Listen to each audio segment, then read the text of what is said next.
Hello बच्चों, let's read this question. This question says that what is cytomegalovirus. तो basically इस question में हमसे पूछा गया है कि साइटोमेगालोवायरस क्या है।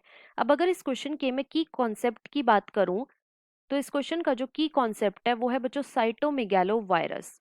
इट इज साइटोमेगालोवायरस, जिसकी शॉर्ट फॉर्म होती है बच्चों CMV।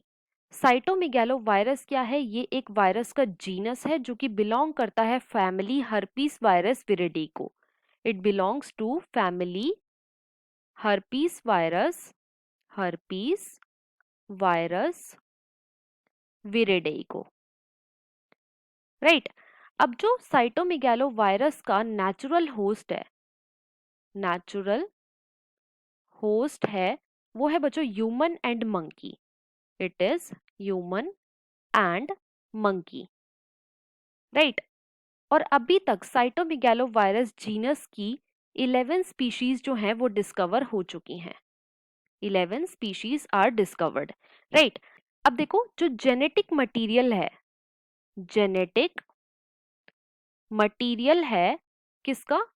साइटोमेगालोवायरस का। वो बच्चों पहले की स्पीशीज में तो डीएनए था, लेकिन अब जो नई स्पीशीज डिस्कवर्ड हुई हैं उनके अंदर डीएनए के साथ साथ बच्चों एमआरएनए भी एज अ जेनेटिक मटेरियल है साइटोमेगालोवायरस का, राइट। और जो साइटोमेगालोवायरस है इसका इंक्यूबेशन पीरियड कितना होता है? तो इसका जो यूजुअली इंक्यूबेशन पीरियड है वो होता है बच्चों 3 हफ्ते से लेके 12 हफ्ते तक। It is 3 weeks to 12 weeks, right. और जो साइटोमेगालोवायरस है इसका ट्रांसमिशन किस तरीके से होता है? ट्रांसमिशन किससे होता है? तो ये जो है मेनली ट्रांसमिट होता है बच्चों बॉडी फ्लूइड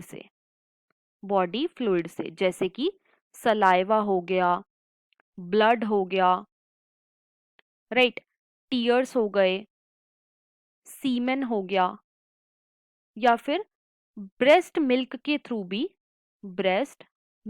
थ्रू भी ये इन्फेंट्स के अंदर जो है वो ट्रांसफर हो सकता है, राइट। इसके सिम्टम्स क्या क्या होते हैं?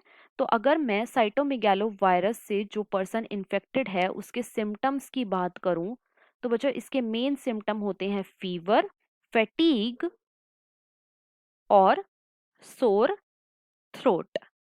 और रेयर कंडीशन के अंदर मतलब कि ओकेजनली जो साइटोमेगालोवायरस है बच्चों ये हेपेटाइटिस भी कॉज कर देता है। It can also cause hepatitis. Hepatitis क्या है? ये एक टाइप की लिवर डिसीज है, right. So this was all about cytomegalovirus. I hope you understood it well. Best of luck.